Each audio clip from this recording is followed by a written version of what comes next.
పిచ్చుక makeup kit వ్యాపారం. మ్యారీగోల్డ్ తన కూతురైన చిట్టి పిచ్చుకతో కలిసి ఒక ఇంట్లో నివసిస్తూ ఉండేది. చిట్టి చాలా అందంగా ఉండేది. చిట్టిని అందరూ మెచ్చుకుంటూ ఉండేవాళ్ళు. ఇలా ఉండగా మ్యారీగోల్డ్ తన పొలంలో వ్యవసాయం చేస్తూ ఉండేది. ఏంటి దేవుడా, ఏ పంట వేసినా కానీ ఈ పొలంలో పండటం లేదు. ప్రతి సంవత్సరం ఇళ్లల్లో పని చేసుకుంటూ నా కూతుర్ని చదివించుకుంటున్నాను. ఈ పొలం పండితే ఎంతో కొంత డబ్బు మిగిలితే చిట్టి కోసం ఏదన్నా నగ నట్రా చేయిద్దాం అనుకుంటుంటే పొలంలో పంట మాత్రం అస్సలు పండటం లేదు. పొలాన్నేమో ఇలా వదిలే బుద్ధి కావటం లేదు. ఇంకా కష్టార్జితం తినడానికే సరిపోకపోతుంటే పొలం మీద కనుక ఇంకేదేంట్లో ఆధారపడాలి దేవుడా, ఎలాగైనా ఈ పొలంలో పంట పండేటట్లు చూడు దేవుడా అని చిట్టి వాళ్ళ అమ్మ కోరుకుంటుంది. మ్యారీగోల్డ్ ఒక ఇంట్లో పని చేసుకొని తన కూతురైన చిట్టిని చదివిస్తూ ఉంటుంది. మ్యారీగోల్డ్కి వచ్చిన డబ్బులు చిట్టి చదువుకి ఇంకా వాళ్ళ తిండికే సరిపోయేది కాదు. ఒక్కొక్కసారి చిట్టి చదువు కోసం అప్పు కూడా చేయాల్సి వచ్చేది. దేవుడు నా తలరాత ఎప్పుడు మారుస్తాడా అని మ్యారీగోల్డ్ ఎప్పుడూ బాధపడుతూ ఉండేది. ఒకరోజు చిట్టి స్కూల్ నుంచి ఇంటికి వచ్చి చాలా నీరసంగా కనిపించేది. ఏమైందమ్మా చిట్టి, ఎందుకలా అన్నావు? స్కూల్లో పిల్లలు ఏమన్నా అన్నారా? ఎవరితోనైనా గొడవ పడ్డావా? లేదా క్లాస్ రూమ్లో టీచర్స్ ఏమన్నా అన్నారా?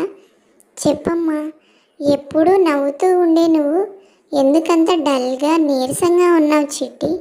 చెప్పు, నేను పిల్లల్ని అడుగుతాను, మీ టీచర్నైనా అడుగుతాను. ఏమైందో చెప్పమ్మా, నీకేం కావాలి అని అడుగుతుంది మ్యారీ. అదా మమ్మీ, స్కూల్లో బ్యూటీ కాంపిటీషన్ జరుగుతుంది మమ్మీ.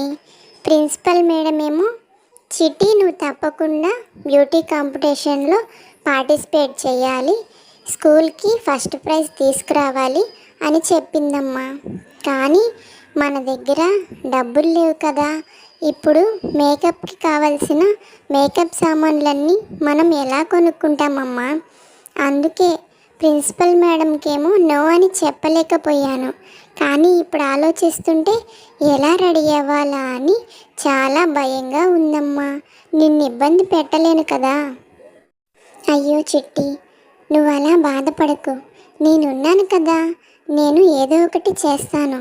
మా మేడం చాలా బ్యూటీ కాన్షియస్, ఆమె దగ్గర చాలా మేకప్ కిట్లు ఉంటాయి. వెళ్ళి ఒక్కసారి నేను అడిగానంటే ఖచ్చితంగా ఏదో ఒక పాత మేకప్ కిట్ ఇస్తుంది. మనకు సమయానికి అవసరానికి కలిసి వస్తుందమ్మా.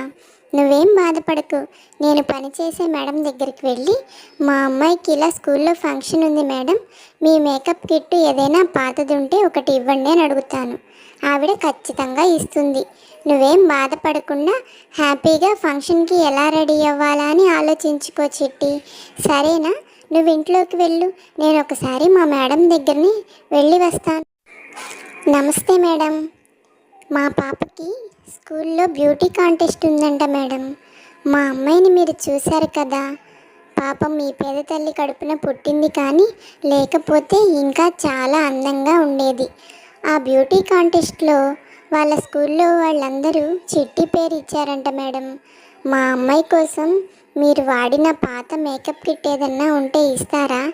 పాపం నా దగ్గర డబ్బులు లేవని మేకప్ ఎలా వేసుకోవాలా అని చాలా బాధపడుతుంది మేడం నా కూతురు.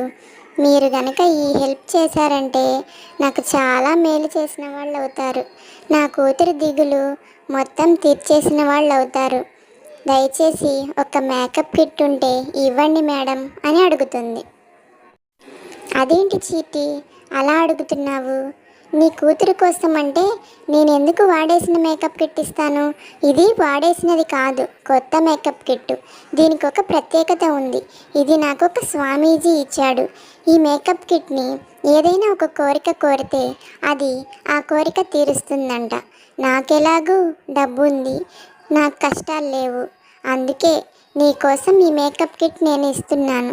గుర్తుపెట్టుకో, దీన్ని ఒకే ఒక కోరిక అడగాలి, తర్వాత ఇది అందరిలాగే నార్మల్ మేకప్ కిట్ అయిపోతుంది అని చెప్పి మేకప్ కిట్ ఇస్తుంది.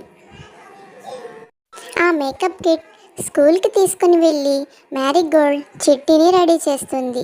చిట్టి, నువ్వు చాలా అందంగా ఉన్నావు చిట్టి, నిన్ను చూస్తుంటే నా దిష్టే తగిలేలా ఉంది.